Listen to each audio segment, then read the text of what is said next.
കണ്ടു പക്ഷെ ചേട്ടൻ പറയണ്ടേ. പിന്നെന്താ റൊമാൻറ്റിഫിക്കേഷൻ.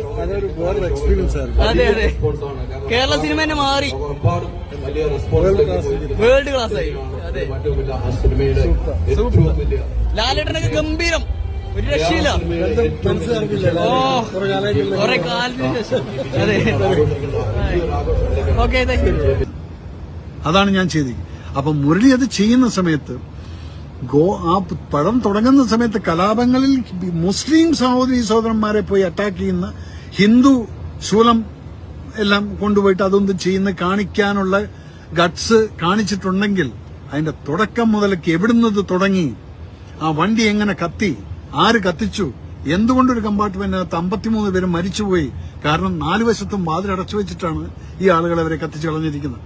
അപ്പൊ ഇതെല്ലാം കോടതി റൂളും സുപ്രീം കോടതി അടക്കം ശരിവെച്ച് ശിക്ഷയും കഴിഞ്ഞിട്ടുള്ള കാര്യം. എന്തുകൊണ്ട് അത് തുടങ്ങി വെച്ചിരുന്നെങ്കിൽ ഇത് ഇത്രയും വലിയ ഇഷ്യൂ ആവില്ലായിരുന്നു. അത് പറയാതെ വെറും മുസ്ലിം സഹോദരങ്ങളെ കൊല്ലുന്ന ഹിന്ദുക്കളെന്ന് കാണിച്ചു കഴിഞ്ഞാൽ ഇവിടെ വർഗീയതയല്ലേ സംസാരിച്ചിരിക്കുന്നത്.